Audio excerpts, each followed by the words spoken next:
All right, and welcome to a fun 2020 NFL mock draft for fun. I'm not an expert. I know stuff about most of the players that are likely to go in the first round. I know the trends of what the class is lined up to be. I know that the receivers are really good, and the top of the offensive line class is very good. I've done some research, okay? I'm not going to sit here and call myself an expert like I probably would have a couple of years ago, but I'm not going to do that. So I'm not going to do any trades because this is the Draft Network mock draft machine. I don't have premium. I'm not going to get premium just for this. So it's going to be no trades. I do think there will be a couple of interesting trades. I could see a team potentially like the Chargers jumping up to 3 with Detroit, or you could see a scenario where maybe the Dolphins package 18 and 25 or whatever it is, 24 or 25 or 26, and then move into another spot in the middle of the first round. We could see that. But yeah, let's do this. It's going to be fun. No trades, mock draft, one round. I would do two, but I feel like if I'm not an expert, what the hell is the point of doing two? I'm going to watch the entire draft because there's nothing else to do, and I would do it anyway because I've done it every year. But we're going to start out here, and we're just going to do the simple thing. And I'm doing a video version of this, so you can see all my stuff, my bookmark stuff as I move my mic. So yeah, that'll be on my YouTube. But let's do this here. Joe Burrow to the Cincinnati Bengals. He is the number one quarterback in this class. He's the safest pick, I think, in the class at QB. Just, tremendously great season at LSU last year. He's from Ohio. I don't see any reason for the Bengals to pass up on him.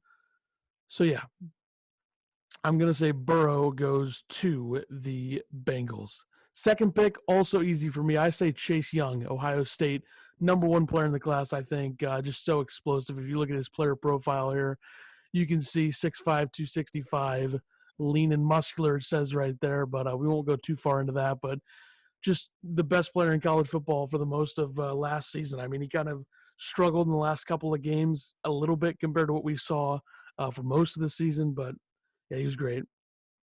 Number three is where it gets interesting because I do think that there's a decent chance that the Lions trade out of this spot. And I do think there's a chance they could take a quarterback. But I'm going to go with what I've been thinking the entire time, which is I say they go corner, which is Jeffrey Okudah out of Ohio State. So you have Burrow, who was at Ohio State before he went to LSU. You have Young and Okudah both out of Ohio State. So Ohio State, per usual, cleaning up on draft night. All right. Let's go ahead, and I think Okudah's a top 5 player in the class as well. I think he's easily the best corner. I'd say the second best corner. You can see him down there. Number 12 is probably C.J. Henderson out of Florida. But here we go. All right, number 4, the Giants. A lot of noise early in the process of the Giants taking Isaiah Simmons.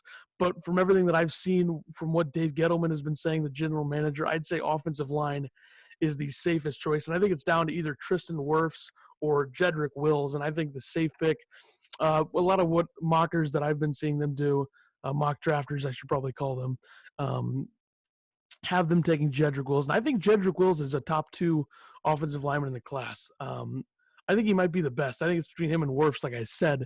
But I'm going to say Wills goes to the Giants at number 4. Number 5, the Dolphins first of 3 picks. And I think despite all the smoke screens we're seeing, they might take an offensive lineman at 5. People are saying they could take Herbert.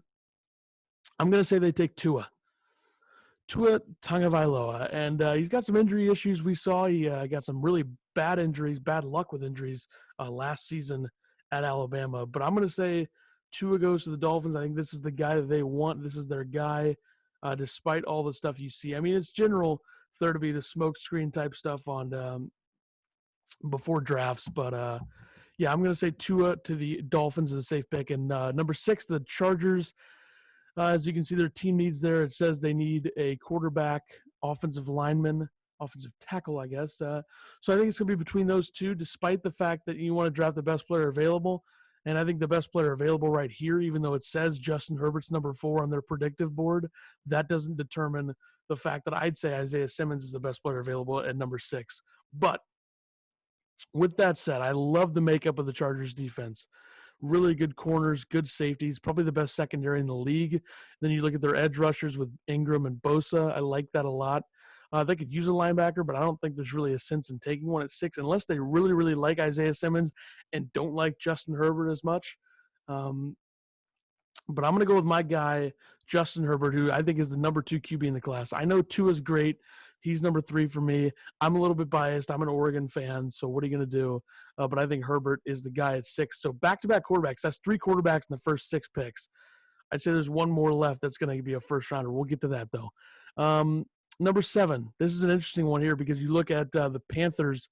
They could use an interior defensive lineman, and there's been a lot being said about Derek Brown being a top 10 pick, and I think he will be, and I think it's going to be right here. So I think they're going to pass up on the opportunity to take Isaiah Simmons, and they're going to go with Derek Brown, which is tough. It's a tough thing to do.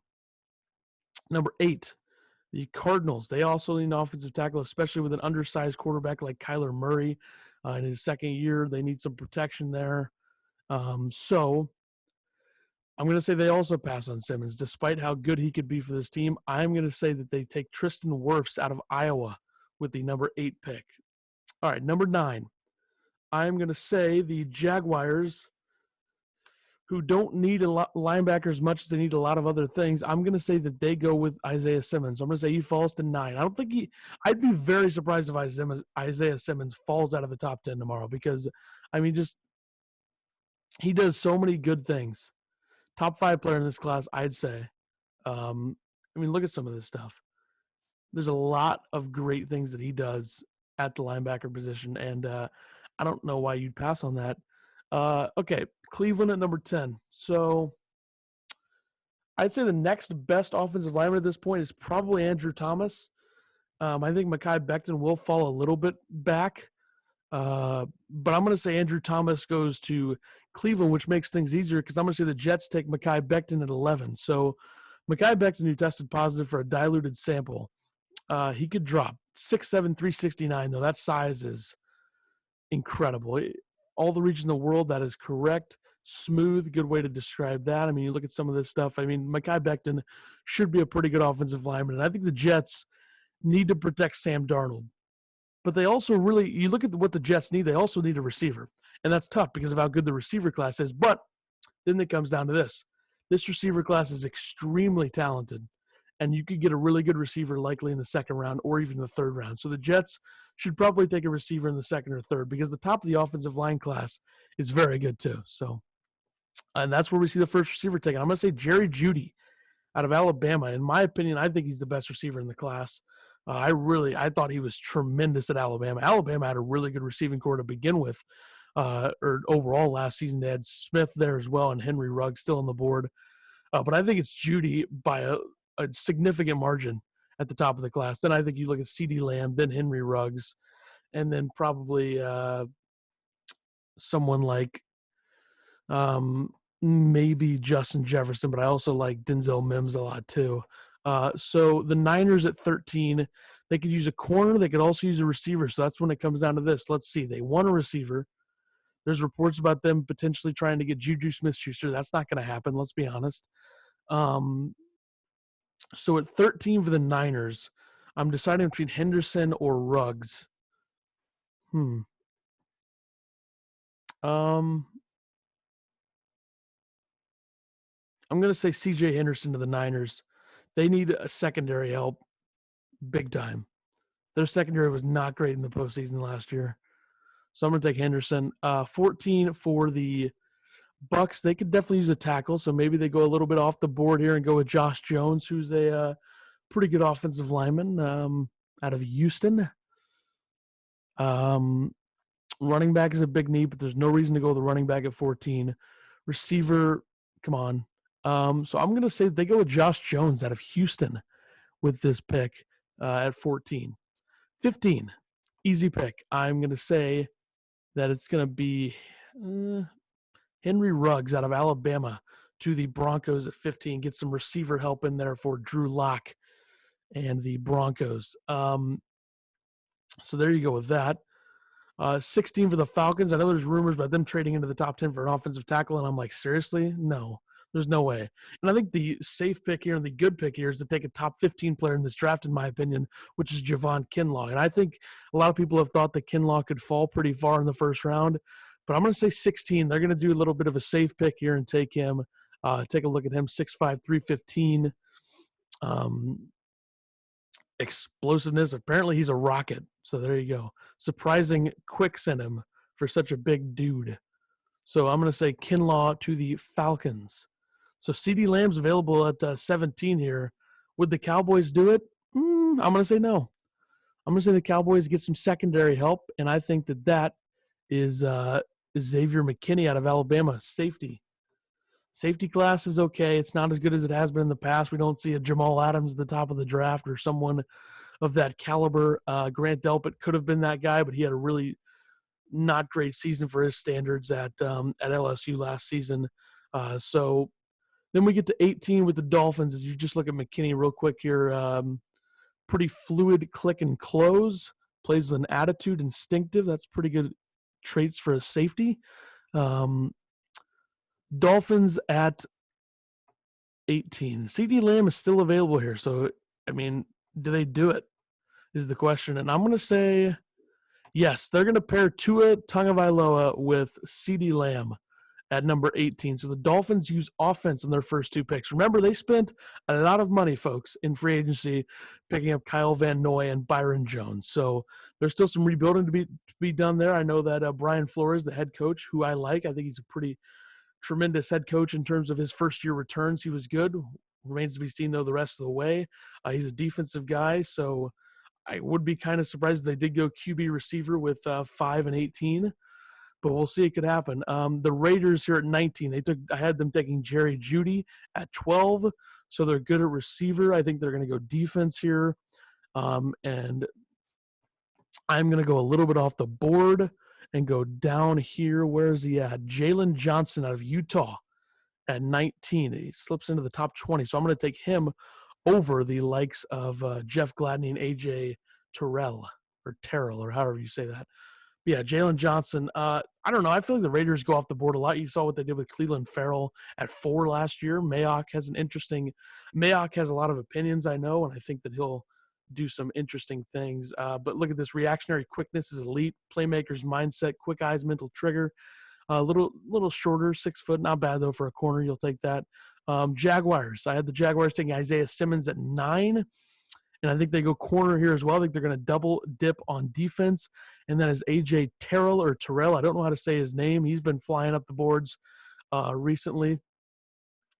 One of the better corners in the class. Probably top 2 corner in the class, I'd say. Terrific athlete, according to Marino, the analyst report here on the Draft Network. At 21, this is a receiver, and this is Justin Jefferson for the Eagles at 21. Justin Jefferson had a tremendous season last year at LSU. He'll be the 4th receiver I have going in this draft. I think that he does a lot of great things. 6'3", 192. He is very, very good at football. We'll put it that way. No, I'm just kidding. Smooth operator, according to the pros here. True route technician. How about that? Good usage of the wordage there. His cons are apparently needs to maximize his route technique to separate downfield. Either way, I think he's a very, very strong receiver pick, and I think he's the 4th best receiver in this class behind the big 3 of Ruggs, Lamb, and Jeudy. 22, the Vikings could use a receiver, but they could also use a corner, and I think Jeff Gladney out of TCU should be the pick here. He's an athlete, according to what I'm reading on these reports. So there you go. Jeff Gladney at 22. So here's the big one. 23, the New England Patriots. They lose Tom Brady. They trade Rob Gronkowski. They lose Kyle Van Noy. They've lost a lot of things on both sides of the ball. I really don't think Bill's going to take a quarterback here, even with it being Jordan Love. And I think Jordan Love has a ton of upside if he can hit at the pro level. I think Jordan Love could be the best quarterback in this class in 20 years. But I'm not sure Bill's going to take him in the first round. That's tough. That's a tough call for me. I'm really not sure. I am going to say that the Patriots take defense. I think Clavon Chason, edge guy. I don't know. What the hell? I just don't know if Bill's going to take a quarterback in the first round unless he really likes Love. I'm sure he probably does, but I don't know. I have a weird feeling that they're not going to take Jordan Love at 23. So I'll say Chase Young. And then with the Saints, they could take a quarterback. I'm going to say they don't, though. I'm going to say they go with a linebacker, which is the obvious thing that they should do here, which is Patrick Queen out of LSU. I think I like Kenneth Murray a little bit more than Queen, to be honest. I think a lot of people do, but I think some don't. It's close. I think they're both really good, and I think they are both first-round guys. But we shall see. So I'm going to go a little bit down here for the Vikings. I'm going to say that they doubled down on TCU picks, and they go with where's he at? Jalen Rieger. Where's he at? That's what I'm looking for. Did I pass him? I probably passed him. Jalen Rieger. There he is. Okay. 39th on the predictive board here. Jalen Rieger, receiver at 25. Speed, 5'11", 195, can really run. Good route release, according to this. So I was wondering the Vikings go double TC. They go Gladney at corner at 22 and Rieger as the receiver at 25. 26. The Miami Dolphins. I've had them double down on offense here. Could they triple down? Probably not. So I'm going to say they go with I'm going to say they go with Grant Delpit. Delpit's going to fall a little bit probably. I would have thought he'd be a top 15 pick going into the season last year before he didn't have a great year at LSU. But I'm going to say they take a chance and go with Delpit, safety at 26. That brings us to the Seahawks, who are the kings of weird picks and trade backs. They're probably going to trade out of this pick, let's be honest. I can see maybe the Packers or the Niners or the Chiefs, one of those three teams right there jumping up with the Seahawks. They need an edge guy, so that's why I say that they go with Yetur Gross-Matos from Penn State. Probably the top edge guy left. I like Bond and Epineza a lot, but I'm going to say that they go with him there. And then the Ravens. This is a tough one because could the Ravens go with – I think there's three possibilities here. I think it's Denzel Mims, Cesar Ruiz, the interior offensive lineman, or Kenneth Murray, the linebacker. See, this is a scenario I see. I see the Packers trading to 27 and taking Murray if he's still there, so the Ravens can't take him. But I'm going to say the Ravens do take him. I'm going to say the Ravens go with Kenneth Murray at 28. So there you go. And then for the Titans, I think they're definitely going to take an edge guy. It's either Bond or Epineza. I'm going to say Epineza out of Iowa goes there. 6'6", 280, apparently, according to this. Features exceptional length and overwhelming power. Hands are heavy, and he does well to place and time his moves. Can be devastating bull rushing off the edge, getting on the same level of the passer, shucking the block, and finishing.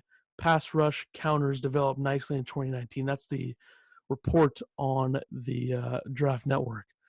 All right, 30, Green Bay, my team. Honestly, could they take Jordan Love here? Could they? The upside is there. So I'm going to say screw it. Jordan Love goes to Green Bay at 30. They're going to take a freaking quarterback, which I would not hate. I would not hate it. I know a lot of Packer fans would hate it. I feel like it'd be similar to the Rodgers thing in 2005. But I feel like if he's there, you probably should take him. He could be one of the better quarterbacks in this class. We don't know. But I'll take him. All right. 31. I took a corner in the first part of the draft for the Niners, so I'm going to take a receiver here, and that is going to be Denzel Mims out of Baylor. I'm also going to say, by the way, that I think Green Bay should take Brandon Ayuk in the second round if he's the receiver there, and I wouldn't have minded them taking him at 30, but they probably don't. The Chiefs, they could use a corner big time. Could they go with Christian Fulton? That could be a choice.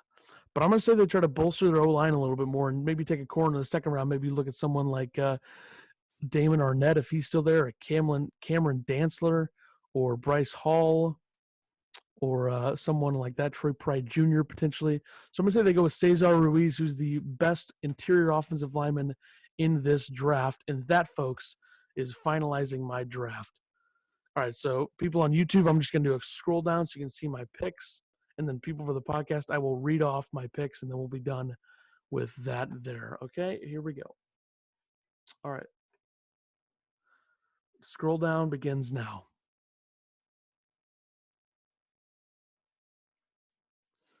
There's the top 15. 15 through 30. There you go. All right, let's read them off. First pick, the Bengals take Joe Burrow at quarterback. Second pick, the Redskins take Chase Young, an edge rusher. Third pick, the Lions take Jeffrey Okudah. Fourth pick, the Giants go with the safe route, which is Jedrick Wills, the offensive tackle out of Alabama. Fifth pick, the Dolphins take Tua Tagovailoa at quarterback. Sixth pick, the Chargers take Justin Herbert at quarterback. Seventh pick, the Panthers go with interior defensive lineman Derek Brown out of Auburn. Eighth pick, some protection for Kyler Murray at quarterback. The Cardinals take Tristan Wirfs, the offensive tackle out of Iowa. At 9, one of the best defensive players in the class goes, which is Isaiah Simmons, linebacker to the Jaguars there. At 10, the Browns go Andrew Thomas, offensive tackle. 11, the Jets go Mekhi Becton, offensive tackle. 12, the Raiders go Jerry Jeudy. The Las Vegas Raiders go Jerry Jeudy, the receiver. 13, the Niners go C.J. Henderson, the corner. 14, the Bucks go Josh Jones, the tackle. 15, the Broncos go Henry Ruggs, the receiver. 16, the Falcons go with a safe need, which is Javon Kinlaw, the best interior defensive lineman in the draft. 17, the Cowboys get some help on the back end, which is Xavier McKinney, the safety out of Bama. 18, a little bit of a fall here. The Dolphins take CeeDee Lamb, the receiver out of Oklahoma. 19, Jalen Johnson, the corner for Utah, goes to the Raiders. At 20, the Jaguars take A.J. Terrell, the corner. 21, Justin Jefferson, the receiver, to the Eagles. 22, Jeff Gladney, the corner, to the Vikings. 23, Clavon Chaisson, the edge rusher, to the Patriots. 24, Patrick Queen, the linebacker, to the Saints. 25, Jalen Reagor, receiver, to the Vikings. 26, Grant Delpit, safety, to the Dolphins. 27, Yetur Gross-Matos, edge rusher, to the Seahawks. 28, Kenneth Murray, the linebacker, to the Ravens.